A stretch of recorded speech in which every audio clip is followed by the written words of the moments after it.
రామ్మోహన్ గారు అంటే ఏంటి ఏమంటారు? ఒక పక్క బీఆర్ఎస్, మరో పక్క కాంగ్రెస్. ఈ లోపమో జనసేన బీజేపీకి సంబంధించి మేనిఫెస్టో కూడా ప్రకటించిన నేపథ్యంలో మేము రైతుల వైపే ఉన్నాం, రైతులకు సంబంధించి చాలా చేసాం, కేంద్ర ప్రభుత్వం ఇప్పటికీ చేస్తూనే ఉంది, కిసాన్ యోజన అంటూ అదంటూ ఇదంటూ ఆ విషయాలన్నీ ప్రస్తావిస్తున్నారు. ఏంటి అంతిమంగా రైతుకు సంబంధించి ఏం న్యాయం జరగబోతుంది? తెలంగాణ ఎన్నికల సందర్భంగా మొత్తం అన్ని పార్టీలు రైతుల గురించి, రైతుల చుట్టూ తిరగడం అయితే చాలా సంతోషం అనిపిస్తుంది. ఎందుకంటే మొత్తం మీద ఎజెండా రైతు ఎజెండాగా అందరు చెప్తున్నారు. మంచిదే, నష్టమైంది. ఇంకా మేనిఫెస్టో ప్రకటించని బీజేపీ కూడా 3,100 రూపాయలకు వరి ధాన్యం ధర పెంచుతామంటారు. అంటే దాదాపు 900 రూపాయల పైన పెరిగారు. ఒకేసారి ఎట్లా వేస్తారో తెలియదు కానీ మొత్తం మీద వాళ్ళు కూడా మేనిఫెస్టో 17th ప్రకటిస్తారట. ఇవన్నీ చూస్తుంటే నాకు మిగతా అన్ని పార్టీల వాదనలు వింటే నాకు గుర్తుకొస్తుంది. అంటే కట్టమంచి రామలింగారెడ్డి గారని మనకు ఆంధ్ర యూనివర్సిటీ వైస్ ఛాన్సలర్ ఉన్నప్పుడు ఆయన దగ్గరికి 2 ప్రొఫెసర్లు వచ్చారంట. ఒకరి మీద ఒకరు వేరు వేరుగా చాడీ చెప్పుకోవడానికి. వేరు వేరుగా విన్న వైస్ ఛాన్సలర్ ఆ ఇద్దరిని ఒకేసారి పిలిపించి మీ ఇద్దరు నిజమే చెప్తున్నారు, మీ ఇద్దరు బయటకు పోండి అని తీసేశారు. అంటే ఇద్దరు చాడీలు చెప్పుకోవడం, ఇద్దరు ఒకరి లోపాలు ఒకరు చెప్పారు కనుక ఇద్దరు తప్పని తెలిసి.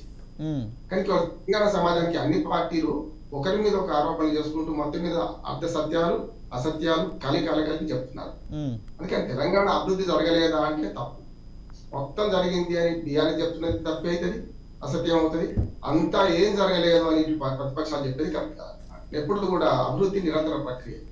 ఈ నిరంతర ప్రక్రియలో అభివృద్ధి ఎప్పుడు జరుగుతూనే ఉంటుంది. కాలిబాట నుంచి బాట నుంచి మట్టి రోడ్డు నుంచి కంకర రోడ్డు, ఇవాళ NH 8 లైన్లు 10 లైన్లు రోడ్లు చేసుకుంటున్నాం.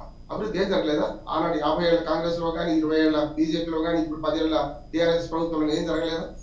అట్లా నా ఉద్దేశం ఏంటంటే అభివృద్ధి నిరంతర ప్రక్రియ కనుక గ్లాసులో సగం నీళ్లు ఉన్నాయి, సగం నీళ్ళు లేవు. ఈ రెండు జరగంటున్నాం. ఈ రెండు ప్రతిపక్షాలు ఏం నీళ్ళు లేవంటున్నారు, అది వాస్తవం. సగం నీళ్లు ఉన్నాయని అధికార పక్షాలు అంటున్నాయి, ఇది వాస్తవం అంటున్నారు.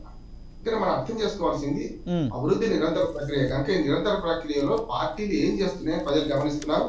సబ్కా సున్నా అప్నా కన్నా అందరూ చూస్తున్నారు. ఈ ఆరోపణలు శృతి మించి రాగాలు పడుతున్నాయి. వ్యక్తిగత విమర్శలు, వ్యక్తిగతంగా వ్యక్తిత్వ హననాలు, వ్యక్తిగతంగా ఏది పడితే అది మాట్లాడడం సరైనది కాదంటారు. ఇప్పటికీ చూస్తున్నారు, ప్రజలు చాలా గమనిస్తున్నారు. పార్టీలో అసహించుకుంటారు. ఎందుకంటే ఒకరి మీద ఒకరు ఇంత తీవ్రంగా విమర్శ చేసుకోవాలా?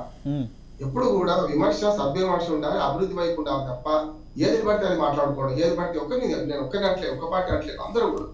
ఇక రైతుల పక్షపాతి ఎవరు కాదు అని రైతులను ఖాయం చేసుకోవడానికి అన్ని పార్టీలు ప్రయత్నం చేస్తున్నాయి. కొన్ని మంచి పథకాలు స్పష్టంగా రుణమాఫీ కంటే మనకు మన రైతు బంధు చాలా సమగ్రమైంది, మంచిది.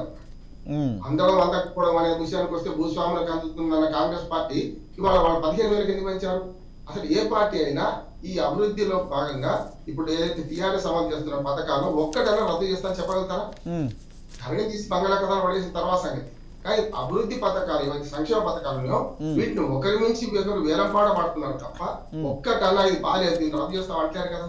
అంటే కొనసాగింపు కోసం రాజకీయాలా, లేకుంటే కొత్త దాని కోసం రాజకీయాలా? ప్రజలకు ఏది అవసరమో దాన్ని తీర్దామా, లేకపోతే ఈ సంక్షేమం పేరు మీద అన్ని అనుచిత ఉచితాలు మనకి ఇద్దామా? ఆలోచించాలి రాజకీయ పార్టీకి కూడా. ఇవాళ విద్య, వైద్యము, ఆరోగ్యము వీటి గురించి పట్టించుకోకుండా ఏ ప్రభుత్వం లేదు. ఖచ్చితంగా అట్లా కూడా డెవలప్ అయింది కాదంటలేదు, కానీ కావాల్సినంత కావడం లేదు. బడ్జెట్ దానికి కేటాయించాల్సింది. అందుకని జరగాల్సిందే. రైతుల చుట్టూ రాజకీయం అంటే ఇవాళ రైతులు తెలివి మీద, రైతులు గతంలో లాగా లేరు, ఏది బట్టి అది చేస్తాను వీల్లేరు. కానీ అందరూ రైతు పాటలు పడుతున్నారు.